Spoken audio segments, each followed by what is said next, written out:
Guys कैसे हैं आप लोग। आज आप लोगों के लिए जो टॉपिक है वो है पॉलिनेशन, परागण। और ये परागण जो टॉपिक है गाइस, ये कक्षा 10 और कक्षा 12 के लिए, क्लास 10th और 12th के लिए, यूपी बोर्ड के विद्यार्थियों के लिए, दोनों के लिए काफी महत्वपूर्ण होने वाला है। काफी इंपॉर्टेंट टॉपिक है, कई बार पूछा गया है एग्जाम्स में, इंटरमीडिएट में भी और कक्षा 10 विज्ञान में भी।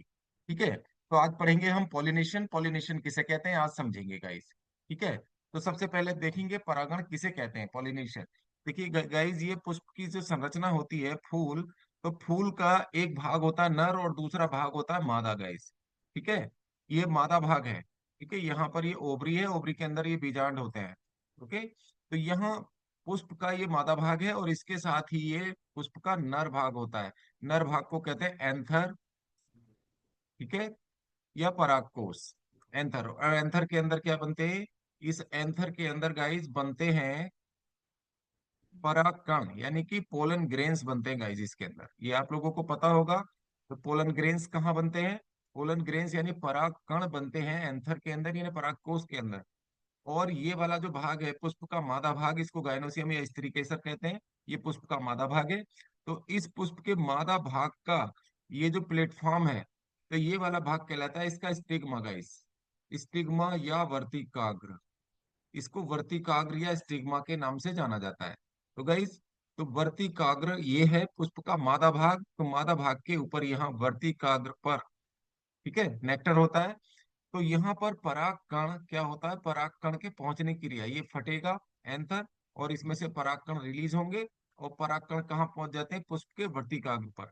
तो पुष्प के वर्तिकाग्र पर परागकणों का पहुंचना परागण या पॉलिनेशन कहलाता है गाइस। तो आप समझ पाए।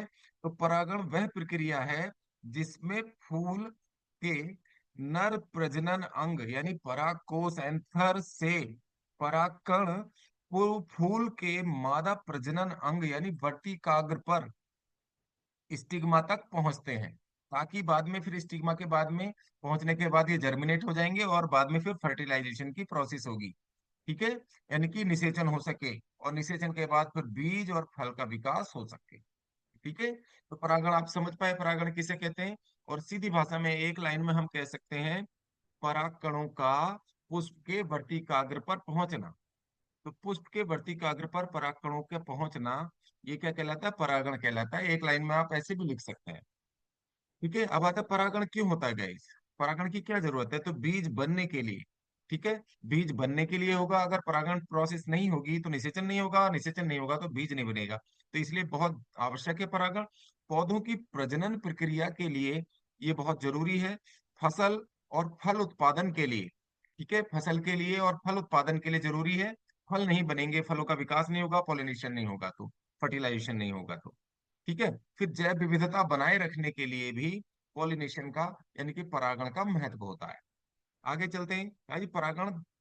ठीक है, परागण निम्नलिखित प्रकार का होता है। परागण के दो प्रकार हैं, एक तो स्वपरागण, ठीक है, सेल्फ पॉलिनेशन प्राकृतिक रूप पर देखें हम, तो एक ही फूल के भीतर या एक ही पौधे के दो फूलों के बीच, ठीक है, परागकण अगर पुष्प के वर्तिकाग्र पर या तो इसी फूल पर पहुंचे जैसे इसमें दिखाया गया है, ये परागकण यह इसी पुष्प के वर्तिकाग्र पर पहुंचने की क्रिया क्या कहलाएगी, सेल्फ पॉलिनेशन, स्वपरागण। या फिर ऐसा हो कि पौधा एक ही है, एक फूल यहाँ पर है गाइस, ये फूल है और इसका पुष्प का ये वर्तिकाग्र, ओके, और यहाँ पर दूसरा पुष्प है गाइस, इसी पौधे पर ये दूसरा पुष्प है, हम पुष्प बना रहे हैं अभी, ये दूसरा पुष्प है, या तो ये विधि।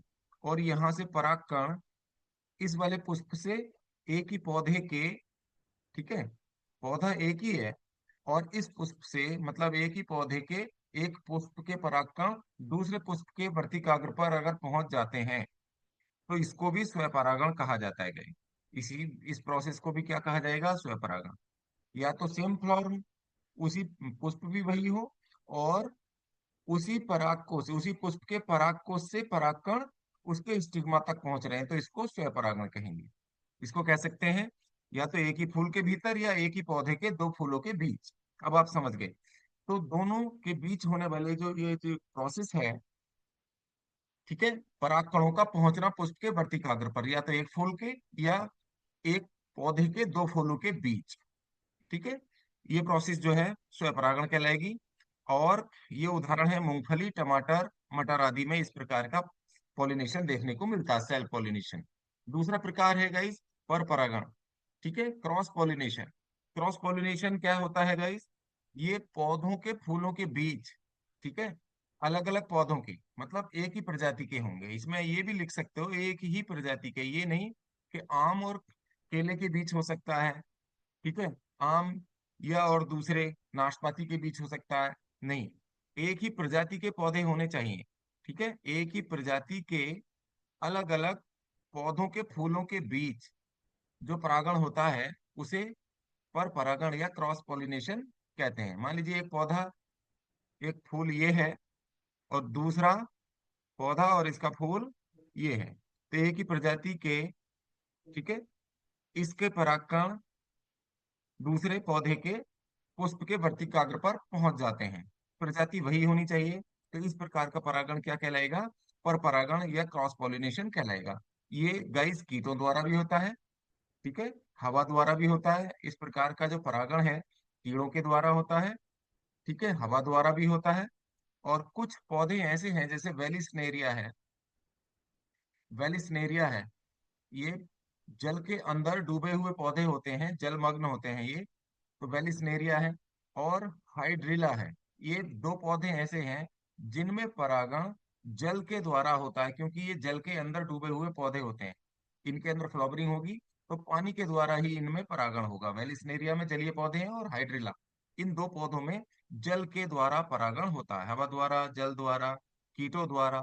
और कृत्रिम परागण भी होता है, एक प्रकार का परागण कृत्रिम भी होता है गाइस, जिसमें मनुष्य अपनी पसंद के परागकणों को और दूसरे पसंद के पुष्प के वर्तिकाग्र पर पहुंचाने का काम करते हैं, तो वो कृत्रिम परागण होता है जो मनुष्य के हस्तक्षेप से होता है, ठीक है। नई नई प्रजातियां बनाने के लिए इस प्रकार का परागण संज्ञान में आया है गाइस, ठीक है।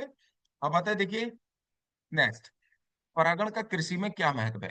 दुनिया की जो 75% फसलें हैं वो परागण पर निर्भर हैं, जैसे आम, सेब, बादाम, सूरजमुखी, कॉफी आदि, ठीक है। अगर परागण नहीं होगा तो इनकी फसलों पर, इनके उत्पादन पर काफी असर पड़ेगा। मधुमक्खियों की कमी होने पर भी उत्पादन घटता है। जनरली आपने देखा होगा कि खेतों में मधुमक्खी पालन के लिए डिब्बे रखे रहते हैं, तो किसान तो चाहते हैं कि मधुमक्खी पालन के लिए कोई भी हमारे खेत में रखें, क्योंकि मधुमक्खियां क्या करेंगी? पॉलिनेशन करेंगी। एक पुष्प पर बैठेंगी तो उसकी टांगों पर परागकण चिपक जाएंगे, वो दूसरे पुष्प पर गिरा देंगी। तो मधुमक्खियों से क्या होगा? उत्पादन बढ़ता है, ठीक है, पॉलिनेशन अच्छा होगा। अच्छा होगा तो अच्छी तरह से फर्टिलाइजेशन होगा, और फलों का और फूलों का विकास अच्छे से होगा, और उसमें बीज भी स्वस्थ होंगे, ठीक है। तो परागण का काफी महत्व है। तो मधुमक्खियों की कमी होने पर धीरे धीरे जैसे पोल्यूशन बढ़ रहा है तो उसकी कमी हो रही है, तो ये चिंताजनक है काफी। चलिए नेक्स्ट देख लेते हैं, परागण में आने वाली समस्याएं। आने वाली समस्या किन वजह से परागण यानी पॉलिनेशन कम हो पा रहा है या घट रहा है? तो उसका रीजन है गाइस, कीटनाशक दवाओं का काफी प्रयोग चल रहा है। कीटनाशक प्रयोग करने से जो कीट पतंगे हैं, छोटे मोटे जो कीड़े हैं, इनकी क्या है, इनकी संख्या में कमी आ रही है गाइस, ठीक है, ये मर रहे हैं। तो इनकी संख्या में कमी होने से पॉलिनेशन कम होगा, पॉलिनेशन कम होगा तो आप जानते हैं पॉलिनेशन कम होगा तो बीज भी कम होंगे, और फलों का विकास नहीं हो पाएगा, ना बीजों का विकास हो पाएगा, ठीक है। तो ये हमारे लिए चिंताजनक है, तो कीटनाशक का प्रयोग बंद किया जाना चाहिए। वनों की कटाई होने से भी परागण में समस्या आ रही है, ठीक है, कीटों की संख्या कम हो रही है, क्योंकि वनों पर ही सारे ये कीट पतंगे निर्भर रहते हैं। प्रदूषण बढ़ने से, ठीक है, प्रदूषण बढ़ने से भी कीटों की मृत्यु हो जाती है। जो परागण करने वाले कीट हैं उनकी संख्या में भारी कमी आ रही है। जलवायु परिवर्तन से भी, ठीक है, परागण पर फर्क पड़ा है। और मधुमक्खियों की जो लगातार जो कम होती संख्या है वो भी चिंताजनक है। और ये भी क्या है, पेड़ पौधों के कटने से, जलवायु परिवर्तन से और पेड़ पौधों की वजह से इन मधुमक्खी जैसे कीटों की संख्या कम हो रही है, और इससे पॉलिनेशन पर प्रभाव पड़ता है, और फसलों के उत्पादन पर भी काफी विपरीत प्रभाव पड़ रहा है। तो ठीक है, आज के लिए बस इतना ही। नेक्स्ट वीडियो में मिलते हैं गाइस।